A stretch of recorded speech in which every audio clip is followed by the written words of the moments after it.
Welcome back, guys. So I got a request to do a cleaning video on both my guns. So in this video, I'm going to do the PT111 G2, my little Taurus here. And you guys have already seen me field strip it, so I'm not going to go into super detail when I'm doing that. If you want to watch that video, it's right up here. So let's get into it.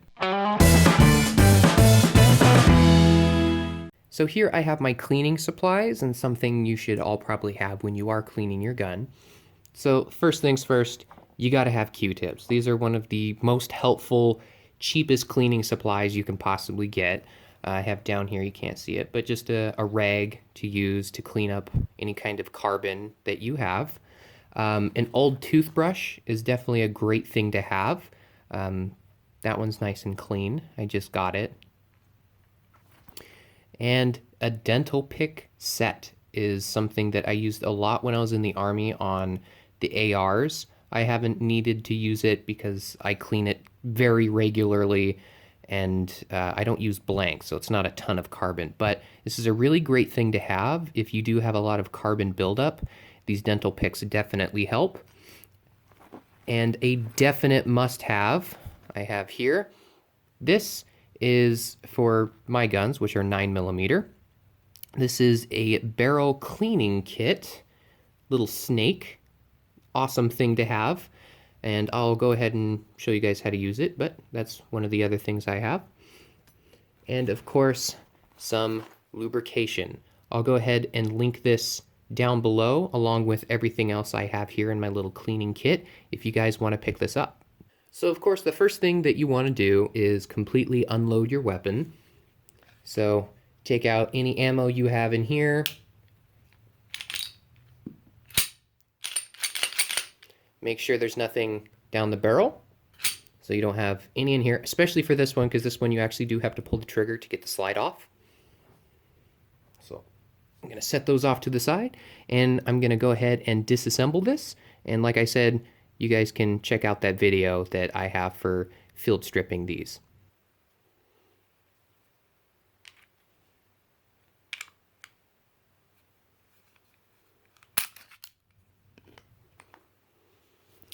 So the first thing I like to clean is the easiest, then onto the hardest. So the upper chamber up here, I do that later. But down here below, this usually isn't the dirtiest. The worst thing that you have to worry about down here is these parts up here. You can tell they're a little bit worn down on mine. That's just movement, metal on metal. That's something you always have to take good care of and make sure you put plenty of lube on. So because I don't have a whole lot of carbon buildup on here, I'm just going to be using my toothbrush, my Q-tip, and of course, got to have the oil. So you're going to put a little bit of oil on your toothbrush. And it's a great thing to do because it'll get down in the little cracks and crevices in here while you're cleaning this out. It'll get all those places clean, and it'll also lube it up at the same time.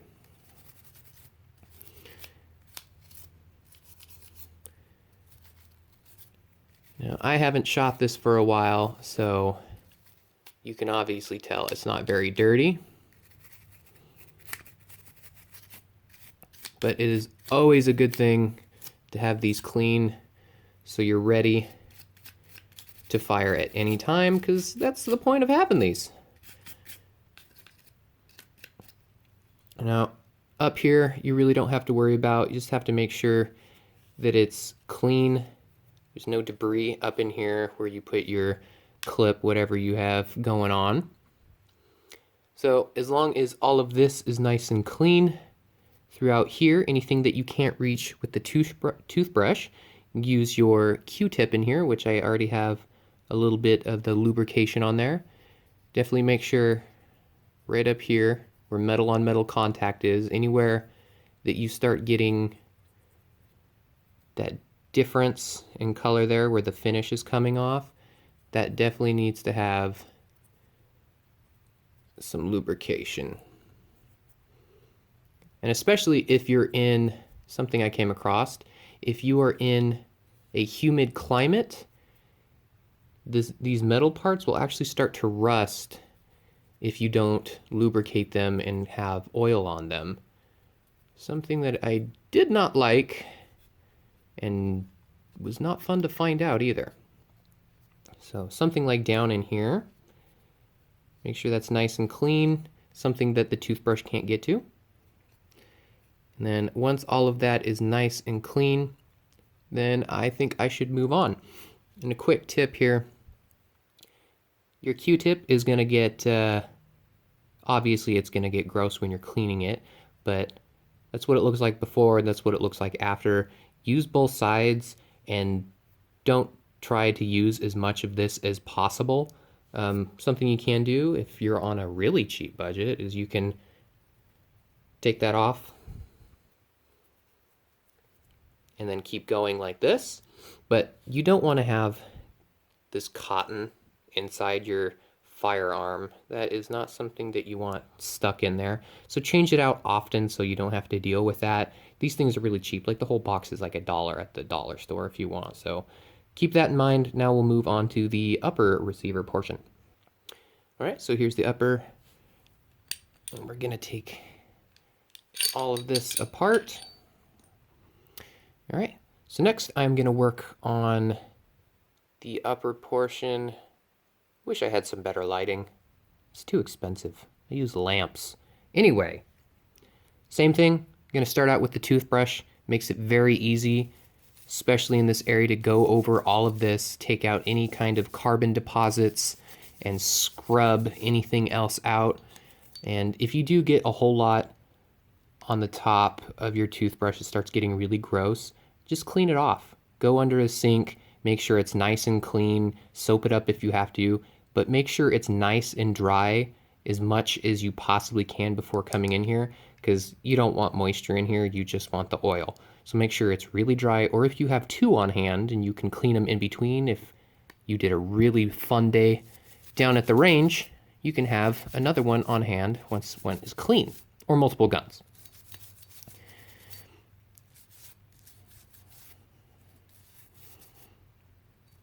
And see, it's pretty hard, at least with this toothbrush, to get down in here. I can kind of get the sides. So, da-da-da-da. Same thing, I need a little bit more lube. And you can see right here, again, is the metal on metal, where that finish is starting to come off. The more lube, the better. And little crevices like down in here. Good to have lubrication, make sure every little piece is clean.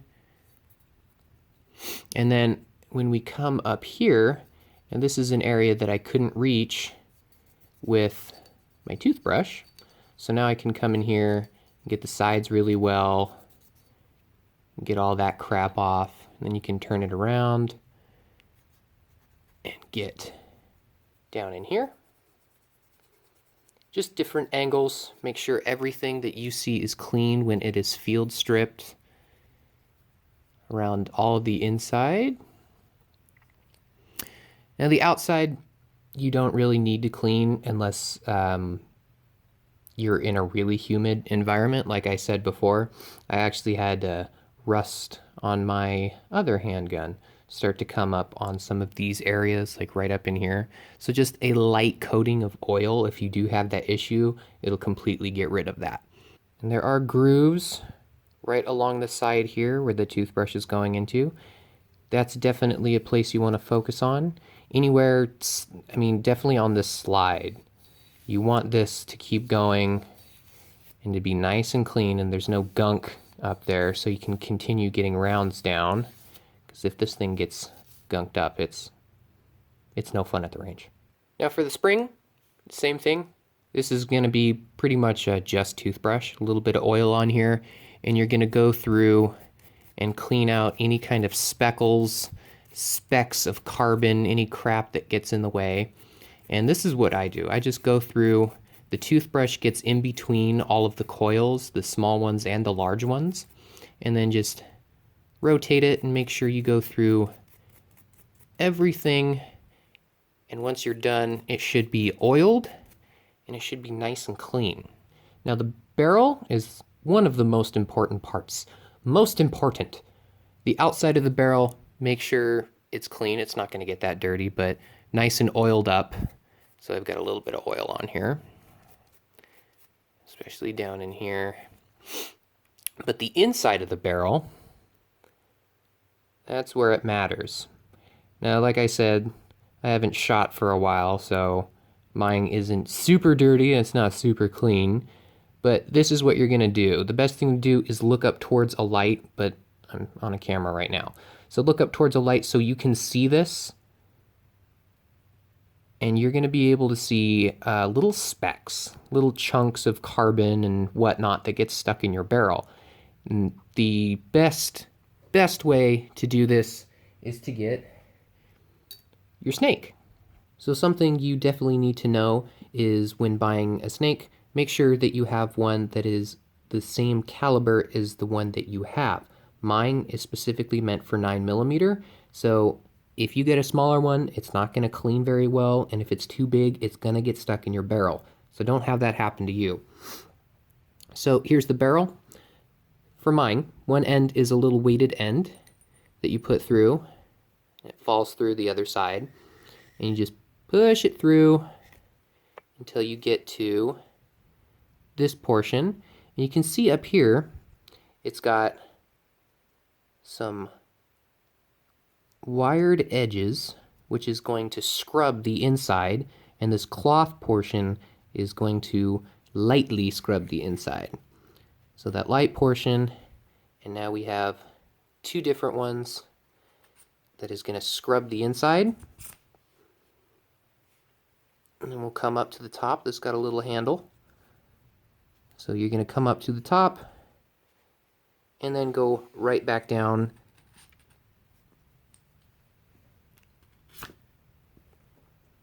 And you can do that a few times depending on how dirty it is. And there's the inside, nice and clean, a lot better than it was. So you can go a few times through with the snake, get it cleaner and cleaner if you want to. And that's just about it. Just make sure you spend a little bit of time on, like I said, any place that has rubbing or any place that has a lot of carbon buildup, especially this place for me. This was making so I couldn't fire my Taurus after a few rounds. And of course, once everything is back together, without the magazine, of course, go ahead, slide it, rack it a few times, make sure all the oil that you put in there is where it needs to be, slides around, settles in its right location, and you're good to go. So I hope this helped you guys out. Anything that you need that's in this video, I will link down below. And look out for my other video where I show how to do that one.